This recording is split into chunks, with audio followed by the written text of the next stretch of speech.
Hello बच्चों, good afternoon to all of you. So बच्चों, previous class में मैंने आप लोगों को वैल्यूएशन ऑफ शेयर का 4 मेथड्स के बारे में बताया था। एक्चुअली एक्सप्लेन मैंने पहला मेथड ही किया था, पर मैंने बोला था there are 4 methods of valuation of share. Like बच्चों, वैल्यूएशन ऑफ गुडविल, हमें शेयर में भी 4 मेथड्स पढ़ने को मिलते हैं। बच्चों वैसे भी मैंने आपको पहले बता चुका हूं, जैसे हम लोग शेयर कैपिटल टॉपिक में पढ़े हैं, x limited issued 1 lakh equity shares of ₹10 each. So बच्चों, जो 10 रुपीज जो शेयर का वैल्यू होता है वो हम कैसे निकालते हैं? थ्रू दिस टॉपिक बच्चों, वैल्यूएशन ऑफ शेयर। समझ में आया? जहां पे किसी भी शेयर का वैल्यू बच्चों पहले से स्टॉक एक्सचेंज में, कहां पे? स्टॉक एक्सचेंज में। हमारा टॉपिक का नाम है वैल्यूएशन ऑफ।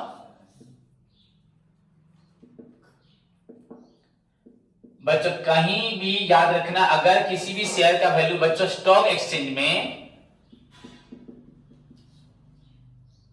पहले से लिस्टेड नहीं होगा, पहले से लिस्टेड नहीं होगा by the sellers and buyers. बच्चों जैसे कि हमने गुडविल में पढ़ा था, पहला मेथड ऑफ गुडविल बच्चों आर्बिट्रेरी असेसमेंट पढ़ा था ना। उसके बाद कैपिटलाइज मेथड, उसके बाद बच्चों आपका purchase of past average profit method, then super profit method. There are 4 methods of valuation of goodwill. जो लोग क्लास नहीं किए, गुडविल का क्लास ले कर सकते हो। तो आर्बिट्रेरी असेसमेंट में बच्चों क्या था? सपोज मेरा गुडविल या किसी भी दुकान है गुडविल, तो उसके बारे में आउटसाइडर जो बायर्स एंड सप्लायर्स बोलेंगे, सर इसका दुकान का वैल्यू, दुकान तो उसका एसेट्स जो भी है उसके दुकान में तो वो तो 10 लाख होगा, पर इसका दुकान बहुत चलता है, सोचोगे तो इसको खरीदने के लिए 50 लाख देना पड़ेगा। क्यों? 40 लाख गुडविल, इसका एक महीना में कम से कम डेली 2-3 लाख सेल होता है, तो उसका गुडविल बढ़ेगा कि नहीं बढ़ेगा? बोल। तो यहां पे गुडविल क्या मैंने कैलकुलेट किया? कैलकुलेट किया नहीं। आउटसाइडर बोले, जिनसे वो दुकानदार खरीदता था, मतलब सप्लायर। अरे सप्लायर को नहीं मालूम होगा, ये कस्टमर डेली हम मुझसे 5-10 लाख का सामान लेता है 1-2 दिन में, तो उसको नहीं मालूम होगा इसका बिकता है इसलिए तो खरीदता है ना। तो वो बोलेगा उस दुकानदार की गुडविल क्या है, उसे जो खरीदते हैं बायर्स बोलेंगे उसकी गुडविल क्या है। समझ में आया कि नहीं? तो आर्बिट्रेरी असेसमेंट में बच्चों क्या होता था, किसी भी गुडविल माने बिजनेस का गुडविल निकालने के लिए कोई मेथड्स नहीं था, बस गुडविल उसी हिसाब से निकाली जाती थी जिसमें सब लोग एग्री होते थे। अगर कोई बोलेगा ना इसका वैल्यू इतना, हाँ इसका वैल्यू इतना है, दैट इज आर्बिट्रेरी असेसमेंट।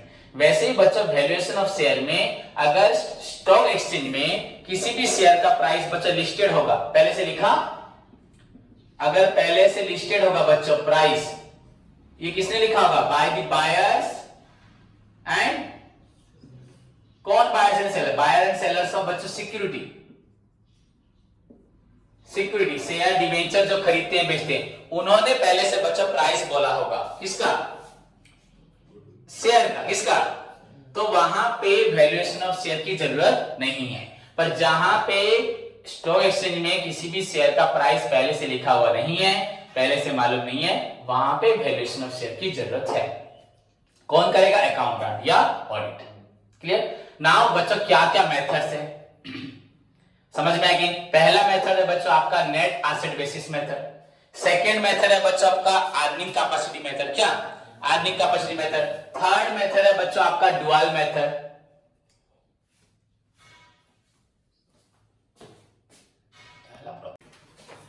सो बच्चों इसी के हिसाब से पहला मेथड बच्चों net asset basis method, second हुआ बच्चों अर्निंग कैपेसिटी मेथड, थर्ड हुआ आपका dual method, and last one बच्चों रेट ऑफ एक्सचेंज मेथड। सो बच्चों देयर आर 4 मेथड्स ऑफ बच्चों आपका क्या है? आगे आ जाओ तुम दोनों। देयर आर बच्चों 4 methods of valuation of share. तो शेयर निकालने के बच्चों 4 मेथड्स है। नाउ ध्यान से बच्चों सुने, मैं ऑलरेडी लास्ट क्लास में पढ़ा चुका हूं, तुम लोग हर बार ही ऐसे करते हो, पढ़ाई में ध्यान कम देते हो, अगेन मुझे रिवाइज करना पड़ता है, रिपीट करना पड़ता है। क्लियर? तो बच्चों ध्यान से सभी स्टूडेंट सुने।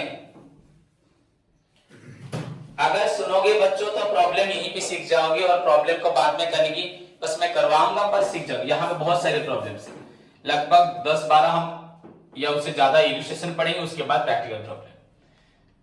तो मेरी बात को सुनो बच्चों। पहला मेथड है वैल्यूएशन ऑफ शेयर का नेट एसेट बेसिस मेथड। क्या? Net assets basis method, net assets बोला या net asset basis method, okay. या इसको बच्चों और क्या बोलते हैं, बोला था ना मैंने, इंट्रिंसिक वैल्यू या breakup value method. Intrinsic value या बच्चों बोलते हैं इसको breakup value method. Clear? So this is your net asset basis method या इंट्रिंसिक वैल्यू मेथड या ब्रेकअप वैल्यू मेथड। क्लियर? तो इस मेथड में बच्चों क्या होता है, ध्यान से सुनो सभी स्टूडेंट्स। पहली बात बच्चों, नेट एसेट बेसिस मेथड का मतलब क्या है, सिंपली समझो बच्चों, जहां पे वैल्यूएशन ऑफ शेयर होगा on the basis of net asset, यहां बेसिस लिखा है जो, तो समझ नहीं आ रहा, नेट एसेट के ऊपर आधार करके जो पद्धति रे हमें वैल्यूएशन ऑफ शेयर करिवा on the basis of net asset, that is known as net asset basis method. समझ में आया कि नहीं? या उसे क्या बोलते हैं, इंट्रिंसिक वैल्यू मेथड, या क्या बोलते हैं, ब्रेकअप वैल्यू। यहां इंपॉर्टेंट बात तो ध्यान से सुनना है, इसमें मैंने बहुत सारी आपको थ्योरीज लिखवाई थी बच्चों। इस नेट एसेट बेसिस मेथड में वैल्यूएशन ऑफ शेयर निकालते वक्त तुमको दो चीजों पे ध्यान देना है, दो कंसेप्ट पे या दो अजम्पशन पे। व्हाट आर दोज अजम्पशन बच्चों, what are those two assumption? Whether a business is a going concern और ए गॉन कंसर्न, मतलब is being wound up, is being liquidated. यहां पे तुमको दो चीजों पे ध्यान देना है, मेरी बात को एंड तक सुनो, सभी स्टूडेंट समझ जाओगे। समझे? अगर नहीं सुनोगे तो बेवकूफ की तरह बैठे रहोगे। तो यहां पे बच्चों नेट एसेट में यहां पे हमें दो चीजों पे ध्यान देनी है। वो दो थिंग्स क्या है बच्चों, whether business is a going concern और whether business is going to be wound up या इज बीइंग लिक्विडेटेड। क्या हो रहा है, इज बीइंग, तुम लोग खुद समझोगे, जो मैं लिखवा रहा हूं ऐसे ही नहीं, इसका रीजन है। समझ में आया कि नहीं आया? Whether business is a going concern, second क्या है, इज बीइंग लिक्विडेटेड। तो यहां पे दो चीजें आई, हमें valuation of share under net asset basis method में निकालने के लिए बच्चों दो चीजों पे ध्यान देना पड़ेगा, ओके। उसके बाद बच्चों गोइंग कंसर्न हो या बीइंग लिक्विडेटेड हो, इसमें फिर बच्चों दो चीजें, हाँ ऐसे ही नहीं, बस स्ट्रक्चर नहीं, मैंने दिमाग में फिट करके समझना है। पहले लिखवा दूं फिर बताता हूं। यहां पे बच्चों वैल्यूएशन ऑफ शेयर ऑन किस मेथड में, नेट एसेट्स बेसिस, क्या लिखा है, इंक्लूडिंग, छोड़ो यहां लिखता हूं, पहले बुक में लिखा है एक्सक्लूडिंग गुडविल, क्या लिखा है, और यहां पे बस वही valuation of share on net assets basis बच्चों इंक्लूडिंग गुडविल। ये बड़ी बात नहीं है, बस इसको समझना है, हाँ। तो मेरी बात को ध्यान से आप सारे स्टूडेंट सुने बच्चों। पहली बात, इसका मतलब क्या है, पहले पता है हम कौन सा मेथड पढ़ रहे हैं, फर्स्ट ऑफ ऑल हम कौन सा मेथड पढ़ रहे हैं, नेट एसेट बेसिस मेथड पढ़ रहे हैं, ओके। इस पे शेयर का वैल्यूएशन करने के लिए हमें कितनी चीजों पे ध्यान रखना है, two things, going concern, is being liquidated. तो इसको भी भूल जाओ। पहली बात सुनो बच्चों, मैंने बिजनेस स्टार्ट किया था, हाँ हम लोगों ने, कंपनी, बिजनेस तो नहीं, यहां कंपनी 1 लाख शेयर है, हम सभी ने बच्चों 1 लाख शेयर, इसका मतलब तो नहीं 1 लाख लोग होंगे, 1 लाख शेयर का मतलब 1 लाख लोग होंगे, जरूरी है क्या, 1 लाख शेयर, एक आदमी भी 1 लाख शेयर खरीद सकता है, पर कंपनी तो एक आदमी नहीं होगा, डेफिनेटली मिनिमम बच्चों 2 से ज्यादा लोग होंगे, प्राइवेट कंपनी हुआ था। तो जितने भी हैं 10, 15, 50 जो भी लोग हैं, सपोज 1 लाख शेयर्स है, उन्होंने खरीदे हैं और उनका वैल्यू था बच्चों शुरुआत में कितना उन्होंने दिया था 10, तो ये कितना हो गया 10 लाख। अभी देखा गया आज वैल्यूएशन ऑफ शेयर है, आज के दिन बच्चों कंपनी का टोटल एसेट्स कितना है, सपोज 50 लाख कितना है, एंड बच्चों लायबिलिटी, आउटसाइडर्स, आउटसाइडर लायबिलिटी मैंने क्यों बोला, जो इसको पेमेंट करना है, समझ में आ गए बच्चों? प्रीफरेंस शेयर, इक्विटी शेयर ये तो हमारा है ना, रिजर्व हमारा है, ये सब हमारा नहीं, किसको देना है? फंड हमारा। पर अगर जो देना है क्रेडिटर्स हो, बिल्स पेबल हो, आउटस्टैंडिंग हो, हाँ लोन्स टेकन हो, शॉर्ट टर्म हो, कैश क्रेडिट, ट्रेड क्रेडिट, ये क्या डिवेंचर, ये सब क्या करना है? पेमेंट देना है। जिसको पेमेंट देना है वो तो अलग है ना। तो बच्चा टोटल एसेट से क्या करोगे? आउटसाइड लायबिलिटी को माइनस करोगे। सपोज लायबिलिटी बच्चों आपका कितना है?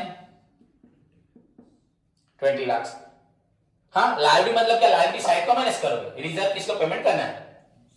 हाँ अगर किसी को जो जो पेमेंट करना है उसको क्या करोगे? माइनस करोगे। तो 50 लाख से बच्चों 20 लाख क्या किया हम लोगों ने? माइनस किया। तो 50 लाख से 20 लाख माइनस करने से क्या निकलेगा? क्या निकलेगा बच्चों? 30 लाख है ना। ये क्या हुआ आपका? नेट एसेट्स, नेट एसेट हुआ। तो नेट एसेट कितना हुआ? 30 लाख। हम लोगों ने जब बिजनेस स्टार्ट किया कितना शेयर था? वैल्यू ऑफ शेयर क्या था? शेयर तो अभी वही 1 लाख ही होगा ना। तो अभी हमारे पास एसेट कितना है? कितना शेयर है? तो डिवाइड करो बच्चों, कितना हुआ? 30। मतलब शेयर का वैल्यू कितना हो गया? सपोज मैंने एक शेयर खरीदा था, कितना रुपए मैंने कंपनी को दिया था? 10। आज वो मेरा शेयर कितना हो गया? तो सपोज मैंने 1 लाख शेयर खरीदे, 1 लाख नहीं 10,000 शेयर खरीदे थे। हाँ मैंने 10 रुपए खरीदे, कितना था मेरा पैसा कंपनी में? आज मेरा 10,000 का शेयर का वैल्यू कितना? एक शेयर का हो गया। तो मेरा कंपनी में कितना पैसा हो गया? हक 3 लाख है कि नहीं है? तो अगर कंपनी सेल करोगे, बेचोगे, जो भी, तो मुझे कितना चाहिए? मेरा था कितना? 1 लाख। समझे कि नहीं समझे? तो पॉइंट को समझना। ओके, उसके बाद बच्चों ये जो एसेट्स का वैल्यू है ये कहां पे होगा? बैलेंस शीट में। लायबिलिटी का वैल्यू भी कहां होगा? बैलेंस शीट में। बैलेंस शीट कब बनाते हैं? ऑन 31 मार्च। कब बनाते हैं? ओके। फिर कंपनी का बैलेंस शीट कंपल्सरी कब बनेगा? 31 मार्च। मैंने तुमको प्रीवियस ईयर बोला था बच्चों, ऐसी कोई कंपनी नहीं है जो शायद याद नहीं आ रहा एग्जैक्टली नाम एक कंपनी का, शायद ऐसी कोई कंपनी नहीं है जो 31 मार्च तक अपना फाइनेंशियल पोजीशन मतलब बैलेंस शीट बना लेती है। बच्चों बैलेंस शीट बनाना एक मजाक नहीं होता, समझ में आया कि नहीं? कंपनी का बैलेंस शीट बनाना कभी भी परफेक्ट टाइम पे खत्म हो पाता नहीं है, बहुत मुश्किल होता है। तो जो भी हो बच्चों, हमारे पास जो भी वैल्यू है ये एसेट्स में, या लैंड होगा, बिल्डिंग होगा, प्लांट, मशीनरी, फर्नीचर, फिक्सर्स, कथा ठीक से सुनो, होगा कि नहीं होगा? डेप्टर, बिल्स रिसीवेबल, आपका अक्रूड होगा, प्रीपेड होगा, आपका क्लोजिंग स्टॉक होगा, इन्वेस्टमेंट्स होगा, प्रीपेड होगा कि नहीं होगा एसेट में? तो जो भी एसेट, जो भी लायबिलिटी होगी बच्चों, वो कब का होगा? वैल्यूएशन ऑफ शेयर के हम 31 मार्च को ही करेंगे। जरूरी है? जरूरी है। आज नवंबर 15 है, 16 है, आज नवंबर 16, आज वैल्यूएशन ऑफ शेयर हो सकता है। तो हमारे पास लैंड बिल्डिंग का वैल्यू कब का है? 31 मार्च का। पहली बात, मेरी बातों को सुनो, तो हमें कब का वैल्यू लेना है? नवंबर का ना 31 मार्च का। तो अब वो बिल्डिंग बच्चों नवंबर तक और डेप्रिसिएट हुआ होगा, लैंड होगा तो वैल्यू बड़ा होगा, डेप्टर कमा होगा या और भी बड़ा, स्टॉक बड़ा होगा, या stock cash in hand, cash at bank जितना था उतना होगा क्या? तो वैल्यू तुमको कब का लेना है? 31 मार्च का ना, रिवैल्यूएशन वैल्यू। याद करो, पढ़ते थे पार्टनरशिप में, ऊपर एक वैल्यू था, नीचे एक वैल्यू था। तो हमें कौन सा वैल्यू लेना है? समझ में आया कि नहीं आया? अभी का वैल्यू कितना है? कितना है? अगर फर्नीचर था 5 लाख, अभी और बच्चों फर्नीचर डेप्रिसिएशन और हो गया है। अगर खरीदा हुआ था वो तो बड़ा होगा, फिर भी डेप्रिसिएशन तो होगा ना। तो 5 लाख में से खत्म हो गया वो 4,80,000। तो अभी कितना लोगे? 4,80,000 लोगे फर्नीचर इस डेट में। अब मेरी बात समझ कि नहीं समझ में आए? तो बच्चों आप इस डेट का टोटल एसेट, टोटल लायबिलिटी क्या निकालोगे? मुझे जितने पढ़े ले मत, अगर घर पे जाके नहीं पढ़ोगे तो ये सब प्रैक्टिस नहीं होगा, और इसी से बच्चे अकाउंटेंट बनोगे। यही कॉमर्स है, यही अकाउंटिंग है, बाकी सब कहानियां है। सो तुमको जो टोटल एसेट से लायबिलिटी माइनस करना है बच्चों, वो टोटल लायबिलिटी माइनस नहीं करना है, जो पेमेंट करना है। जो पेमेंट नहीं करना, मैंने बैंक में पैसा रखा है, फ्यूचर में प्रॉब्लम होगा तो हम लेंगे। फ्यूचर में प्रॉब्लम हुआ है क्या? तो आज तो देना नहीं है किसी को ना, देना है क्या? तो वो तो नेट एसेट में जाएगा। किस में जाएगा? Net asset. मेरी बात समझे? सो टोटल एसेट से टोटल लायबिलिटी माइनस करने के बाद नेट एसेट, बट ये जो वैल्यू है बच्चों, दिस वैल्यू हम कब का लेंगे, जिस दिन आपका क्या होगा, वैल्यूएशन ऑफ शेयर होगा। अगर वैल्यूएशन ऑफ शेयर 31 मार्च को ही हो रहा है तो उसी बात आपके पास तो वैल्यू सारा होगा। मेरी बात समझे कि नहीं समझे? उसके बाद तो नेट एसेट निकालना डिफिकल्ट नहीं चाहिए।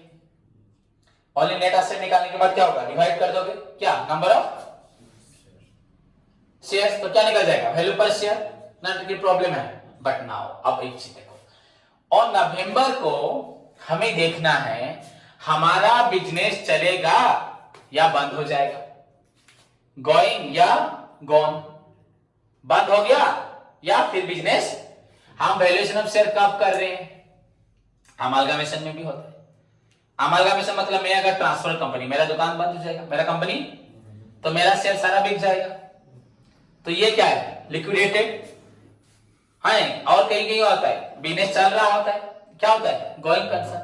अब मुझे एक बात बताओ, समझने वाली बात है बच्चों, मैं सिंपल सी बात बोलता हूं, कोई भी एक सिंपल सी बात, मेरा जो फोन है, सपोज ये फोन मैंने आज खरीदा कि कल खरीदा कि एक महीना पहले खरीदा, इस फोन का वैल्यू बच्चों सपोज 30,000, सोच लो कितना हुआ, 30,000। तो बच्चों इसको अगर सपोज एक महीना हुआ, मुझे कोई बोलेगा सर आपका फोन का वैल्यू कितना है, तो मैं वही बोलूंगा 30,000 बोलूंगा, क्या बोलूंगा। पर अगर मैं बेच दूंगा,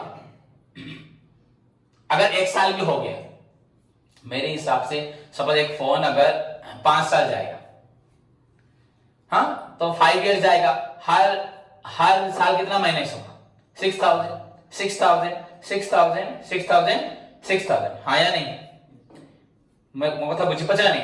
तो एक साल हो गया तो मैं अगर सिस्टमेटिक वे में डेप्रिसिएशन चार्ज करता हूं 20%, अगर 20% तो होता नहीं है, 5% 2%, अगर कंपनी का फोन होता तो इसको चलाते आप अच्छे से, कंपनी में रहता। वो टेलीफोन लैंड फोन बच्चों वो 50-20 साल चलता है कि नहीं चलता, तो इसको भी 15-20 साल चलाते। तो एक साल के बाद ही बच्चों में अगर सपोज मैक्सिमम डेप्रिसिएशन भी करूंगा तो सिस्टमेटिक वे में 24,000 होगा, तो मुझे एक साल के बाद बोले सर आपके फोन का वैल्यू कितने में, 24,000 बोलूंगा, क्योंकि मेरे बैलेंस शीट में क्या लिखा है, 24,000। पर अगर इसको बेचता हूं तो मे भी मुझे कुछ 24,000 नहीं देगा।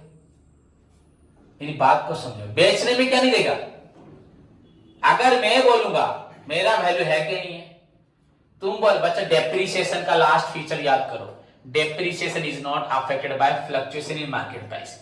डेप्रिसिएशन नहीं अफेक्ट होता। मैंने 30,000 खरीदा, 1-2 साल हो गया, मेरा वैल्यू बच्चों आज पर हमारा rules of depreciation income tax में भी था कि हमारा वैल्यू अभी 24,000, तो मैं एक दुनिया को क्या बोलूंगा,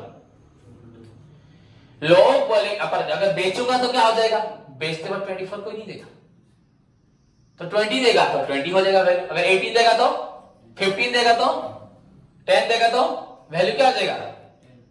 तो बच्चों समझे कि नहीं, मोर एक चेयर का, ये चेयर में जो बैठता हूं, इस चेयर का वैल्यू कितना है, अभी इसको ये तो पूरा नया ही है, खराब है क्या, खाली कलर कर दोगे हो जाएगा।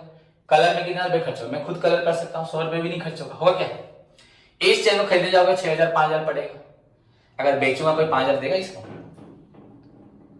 खराब तो नहीं, इसको 10 बार पटकोगे भी नहीं टूटेगा, है या नहीं। तो बच्चों इसको अगर मैं बेचूंगा तो मुझे कोई 1,000 भी रुपए देगा नहीं शायद, हाँ, पर मेरे पास जब तक रहेगी मैं इसका वैल्यू क्या बनूंगा, 5,000। तो सोचो जो वैल्यूएशन ऑफ जो एसेट हो रहा है, इसके दो कॉन्सेप्ट है, तो पाखरे जिनसोडा अच्छी तो मैं गाड़ी टा, हाँ मारुति 800 कोई खरीद रहा आज की डेट में, वो गाड़ी अच्छी चलती नहीं है, अच्छी गाड़ी नहीं है, बहुत अच्छी गाड़ी है, बहुत स्मूथ है, माइलेज भी है, उसे कोई बेचेगा पुराना 10-20 हजार में बिकेगा, पर खरीदने जाओगे 2-3 लाख बढ़ता है। पर पुराना उस गाड़ी को खरीदेगा, मारुति अल्टो नहीं बोल रहा, मारुति 800 वो सबसे छोटा जो दिखता है गाड़ी, क्या 10,000 की गाड़ी है वो, पर लोग खरीदेंगे कितने में। पर अगर मेरे पास होगा तो मैं बोल सकता हूं मेरे पास कार है, 2 लाख की कार नहीं बोल सकता, 1 लाख की कार है, पर बेचने में वैल्यू क्या हो जाएगा। तो यहां पे कॉन्सेप्ट है बच्चों, गोइंग कंसर्न या इज बीइंग लिक्विडेटेड। अगर your business is a going concern, definitely तुम क्या देखोगे, एसेट्स वैल्यू माइनस डेप्रिसिएशन, बस ओनली इतना ना, और कुछ देखना है। बट जब गॉन आ जाएगा सबसे पहले एवरी एसेट्स का सेल का प्राइस क्या है, समझे कि नहीं समझे, कॉन्सेप्ट सोचेंगे नहीं। तोर वैल्यू बहुत तो दुकान में वैल्यू बहुत, बिक्री कले वैल्यू हर एक एसेट का वैल्यू अलग हो जाएगा, तब book value of asset minus depreciation नहीं होगा, तब लोग कितना देंगे वही वैल्यू होगा। समझ में आया कि नहीं? सो वैल्यूएशन ऑफ शेयर बच्चों is done on the basis of two assumption, going and, तो डेफिनेटली तुम्हें जानी पड़ती हो कि गोइंग कंसर्न में वैल्यूएशन ऑफ एसेट हमें 31 नवंबर 16 भर करेगा, कैसे निकलेगा? एसेट जो होगा माइनस जो डेप्रिसिएशन होगा। पर यहां पे तुमको कुछ नहीं करना, in your book, in your practical problem, in your example, everything is given. But in real life में जब अकाउंटेंट बनोगे तुमको 31 मार्च से लेके नवंबर 16 तक का डेप्रिसिएशन एप्रिसिएशन निकालना पड़ेगा। फिर से जाके चेक करना, लेजर को भी क्लोज, अगर डेप्टर है तो डेप्टर को क्लोज करके डेप्टर अभी कितना निकालना पड़ेगा, है नहीं? तो जो निकलेगा that is your value in case of. पर गोन कंसर्न में तो होगा नहीं ना, उसको तो बेचोगे जो मिलेगा। इवन मैं बोलूंगा ये मेरा प्राइस, ये फोन मेरा 1 लाख का है, पर बेचने से कोई 1 लाख देगा क्या? देगा नहीं, तो जो देगा वही टोटल एसेट में जाएगा। समझ में आया कि नहीं आया? So if you want to make your future in accounting तो तुमको कॉन्सेप्ट समझने पड़ेंगे, और खाली प्रॉब्लम करना था, वेरी सिंपल। वो कोई प्रॉब्लम अटक जाओगे, जो मैं सिखाऊंगा बस वही करोगे, अलग नहीं कर पाओगे। So valuation of share is depended on two assumption. सोचो, समझ में आया कि नहीं है? तुम्हारा बिजनेस चल रहा है या बंद हो रहा है, क्लियर? देन वैल्यू तो निकलेगा नवंबर का। उसके बाद चल भी रहा है तो उस वक्त नेट एसेट क्या है? नेट एसेट गुडविल है कि नहीं है?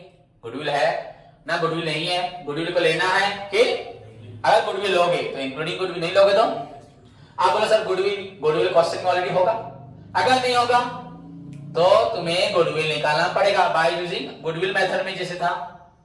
तो गुडविल निकालोगे, इस टोटल एसेट में गुडविल को ऐड करोगे। अगर गुडविल नहीं लेना तो नहीं करोगे। अगर ऑलरेडी दिया हुआ है क्वेश्चन में, अगर लिखा है एक्सक्लूडिंग गुडविल तो गुडविल लेना नहीं है, इंक्लूडिंग है तो लेना है। तो this is not the problem, excluding हो इंक्लूडिंग हो नो प्रॉब्लम। मेरी बात समझे कि नहीं समझे?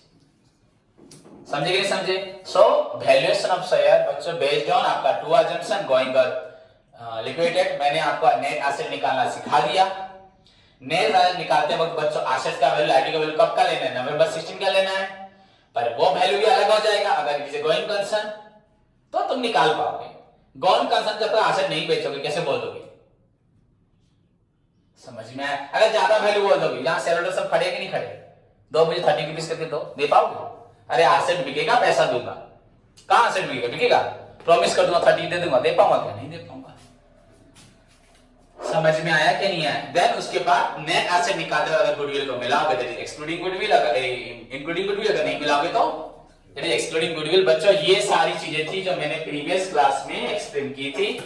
ओके, अब समझ में आया how to value the share, how to make the valuation of share under net asset basis method या इंट्रिंसिक वैल्यू मेथड या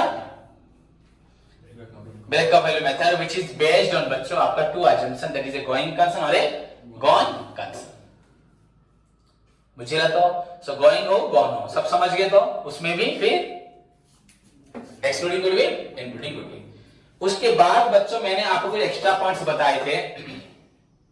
देखो बच्चों, हर चीज में आपको थ्योरी समझना बहुत जरूरी है। अगर थ्योरी नहीं पढ़ोगे तो कुछ फायदा नहीं होगा। समझ में आया कि नहीं? इसी थ्योरी से मालूम पड़ा ना सर प्रॉब्लम कैसे करेंगे, समझ में आ रहा है कि नहीं? अब यहां पे बच्चों कुछ आपका एक चीज दे रहा है, उसको आपको फॉलो करना है। मैंने नोट्स लिखवा चुका हूं। ओके, तो बच्चों in order to value this आपका जो शेयर जो था हमको एसेट माइनस लायबिलिटी करना है। देन एसेट माइनस लायबिलिटी करने से क्या निकलेगा? नेट एसेट निकलेगा। डिवाइडिंग द बच्चों number of shares by the net asset is equal to your value of share. Okay, but इतना हो गया? इतना हो जाएगा? सोच रहे नहीं, और बहुत कुछ है। अगर प्रेफरेंस शेयर है, इक्विटी शेयर है, क्या प्रेफरेंस शेयर इक्विटी शेयर का वैल्यू सेम होता है? सेम भी हो सकता है, अलग भी हो सकता है। प्रेफरेंस शेयर का बोला गया होगा कि आपको डिविडेंड मिलेगा, डिविडेंड भी नहीं दिया था तो डिविडेंड भी देना पड़ेगा, है कि नहीं है? कि नहीं है? तो वो भी क्या हो जाएगा?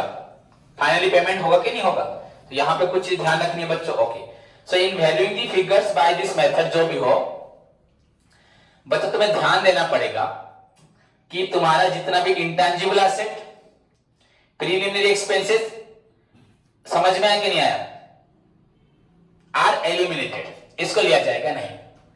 मैं तो बोल चुका हूं इंटेंजिबल एसेट को लोगे नहीं, गुडविल को। पर अगर क्वेश्चन में लिया होगा, लिखा होगा कि गुडविल को लो, तो गुडविल को लोगे, नहीं तो लोगे नहीं। तो यूजुअली क्या लोगे नहीं, गुडविल नहीं लोगे, ये इंटेंजिबल एसेट है। एंड क्या, प्रीलिमिनरी एक्सपेंसेस मतलब the expenses which are incurred before the commencement of, हाँ, रिसर्च एंड डेवलपमेंट हो, आपका इनकॉर्पोरेशन एक्सपेंस हो, फॉर्मेशन खर्च हो, कंपनी खोलने के लिए जो खर्च होते सारे, वो सब क्या प्रीलिमिनरी, उसको लोगे नहीं।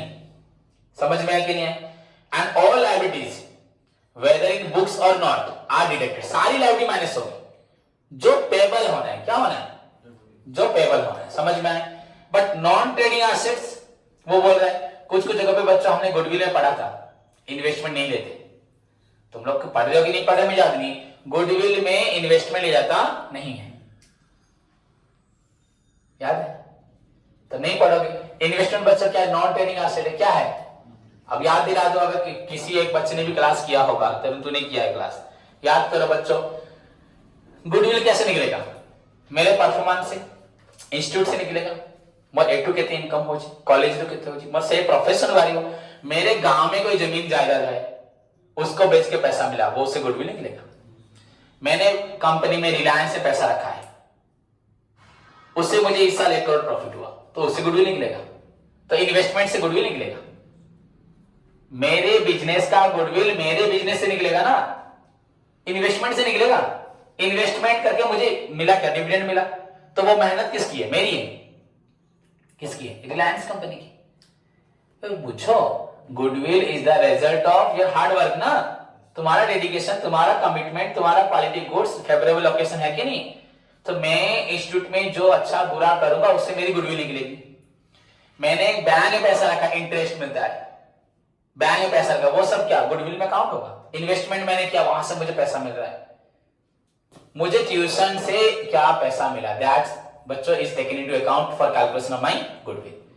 समझे कि नहीं समझे। सो वो बोले non trading asset, non trading मतलब जिसको तुम बिजनेस में यूज करते हैं, जिसको बिजनेस में यूज करते हो वो ट्रेडिंग, जो नहीं करते। सो बच्चों non trading assets are also included in the assets, पर यहां पे क्या होगा, नॉन ट्रेडिंग एसेट को लोगे, वैल्यूएशन ऑफ शेयर में नहीं लेते। समझ में आया कि नहीं है, क्योंकि हमारे बिजनेस से हमने कुछ पैसा कहां लगाया, इन्वेस्टमेंट किया, तो बिजनेस का ही तो पैसा है ना, इन्वेस्टमेंट किया कि नहीं किया, तो वो हमारा एसेट है कि नहीं है। पर गुडविल के लिए उसको नहीं लिया जाता, मतलब बच्चा नहीं, गुडविल निकालते वक्त बच्चों उसको लिया जाता नहीं है। मेरी गांव में जमीन बेच के मुझे 1 करोड़ मिला, तो इस साल क्या मेरा प्रॉफिट, मेरा गुडविल क्या 1 करोड़ का हो जाएगा, काउंट हो जाएगा। हाँ, इन्वेस्टमेंट करके मुझे सब केबीसी में क्या मिला, गिफ्ट मिला, तो उससे क्या मेरे इंस्टीट्यूट का वैल्यू बढ़ जाएगा। इंस्टीट्यूट का वैल्यू वो मेरा एज ए पर्सन अलग तरीके से लोग रेपुटेशन देंगे, पर मेरा इंस्टीट्यूट अगर मैं किसी को सेल करता हूं बुढ़ापे में, तो उस वक्त यहाँ की स्ट्रेंथ, मेरे 10, 15, 20, 25, 30, 40 साल का परफॉर्मेंस, कितना इनकम होता, उससे मेरे क्या निकलेगा, गुडविल। इंस्टीट्यूट से मुझे कहां से क्या प्रॉफिट होता था, मेरे पास ट्रांसपोर्टेशन है, मेरे पास बहुत सारे घर है, उनका गुडविल यहाँ काउंट होगा क्या, नहीं होगा। समझ में आ रहा है कि नहीं आ रहा। तो यहाँ पे लोगों तुम क्या क्या नहीं लोगे, इंटेंजिबल एसेट नहीं लोगे, प्रीलिमिनरी एक्सपेंसेस नहीं लोगे, नॉन ट्रेडिंग एसेट। अगर तुम लोग पढ़ते तो तुम बोलते कि सर गुडविल में नॉन ट्रेडिंग एसेट नहीं लेते थे, यहां पे लेकिन लेके हो गया। उसके बाद नेक्स्ट पॉइंट बच्चों, वेदर अगर कंपनी में बहुत प्रकार के शेयर होंगे, preference share and equity share, तब क्या करोगे। अगर कंपनी में प्रीफरेंस शेयर भी हैं, इक्विटी शेयर भी है, तब तुम क्या करोगे। Where both types of shares which are issued by the company, कैसे निकालोगे वैल्यूएशन ऑफ शेयर, समझे कि नहीं समझे। अगर एक ही प्रकार का शेयर इक्विटी शेयर, तो यहां पे निकला 30 lakh bye equity share 1 lakh, divide कर दिया, आंसर निकल गया 30। जो दो प्रकार के शेयर में क्या करोगे, दोनों को मिला के डिवाइड करोगे, एक को डिवाइड करोगे, पहले किसी को, ऐसे होगा क्या, प्रॉब्लम होगी नहीं होगा। तो a preference share have priority, और उनको पहले से प्रायोरिटी दिया गया as to payment of dividend, repayment of capital मालूम है। Then the preference share are to be valued at par, उनका वैल्यू निकाला जाएगा एट पार में, क्या उस वक्त उनका वैल्यू क्या था, 10 था, 10 होगा, 12 था, तो 10 को 12 ही लेंगे, प्रीमियम में डिस्काउंट में डिस्काउंट तो है ही नहीं। उस वक्त बच्चों प्रीफरेंस शेयर का वैल्यू किसमें लेंगे? हाँ, यहां पे डिस्काउंट हो सकता है, या तो कोई इशू नहीं हो रहा ना, इशू का तो डिस्काउंट नहीं होगा, तो पार में लोगे, नहीं तो लॉस करो।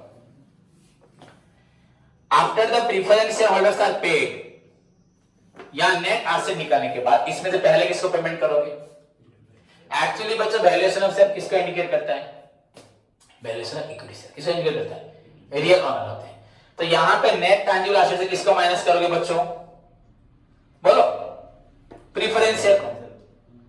30 लाख से अगर प्रीफरेंस शेयर बचे यहां पे 5 लाख है, तो डायरेक्ट 5 लाख माइनस, क्या रहा? 25 लाख। अगर प्रीफरेंस शेयर को डिविडेंड देना है इस साल का, दोगे। पिछले साल का, पिछला तो नहीं होता, पर अगर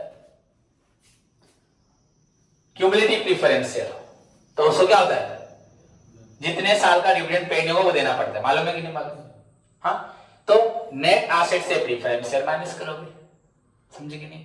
देन उनका डिविडेंड भी, उसके बाद जो बचेगा that is net asset, divide किसे करोगे? इक्विटी शेयर को। समझ में आया कि नहीं आया? कि नहीं आया? डिफरेंस है कि नहीं है? ओके, फिर भी और कुछ पढ़ना है। सपोज 2 इक्विटी शेयर है कंपनी में, एक इक्विटी शेयर 10 रुपए करके, एक इक्विटी शेयर 8 रुपए करके, अब उसको कैसे निकालोगे? समझे कि नहीं समझे? प्रॉब्लम हो रहा है कि नहीं हो रहा? लिक्विडेशन में था कि नहीं था ऐसे? हाँ था कि नहीं? हम लास्ट में कैलकुलेशन नहीं करते थे लिक्विडेशन में, दोनों अलग से लेके मन पड़ते नहीं, रिफंडेबल रिसीवेबल पढ़े थे ना क्लास? हाँ, तो मेरी बात को समझ रहे हो? ये थ्योरी ही प्रॉब्लम करवाएगा। अगर प्रीफरेंस शेयर होल्डर है तो प्रीफरेंस शेयर को माइनस कर दोगे, उनका डिविडेंड को भी क्या करोगे? माइनस कर दोगे। उसके बाद इक्विटी शेयर जो बचेंगे, जितना पैसा बचा divide by equity share is equal to answer. पर अगर if there are 2 equity assets, equity share of different amount, then again there is a problem. तो मैंने थ्योरी दिया है, सभी स्टूडेंट्स को पढ़ के देखें एंड समझ के नेक्स्ट क्लास में आए, उसके लिए समझ में आया कि नहीं? क्या उस वक्त हम लोग क्या करेंगे मालूम पड़ेगा, एंड नेक्स्ट क्लास में बच्चों में आपको प्रॉब्लम करवाऊं, ठीक है?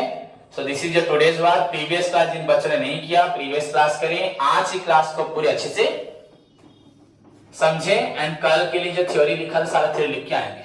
और छुट्टी करोगे बच्चों जितने आए हो, मैं कल से बहुत अप एंड डाउन करवा दूंगा, एंड फाइन कंपल्सरी, ठीक है? उसके साथ वैल्यूएशन ऑफ शेयर कंप्लीट करने बोला था, सभी मुझे homework, valuation of goodwill complete करने बोला था, होमवर्क भेजे साहब। Okay, God bless you.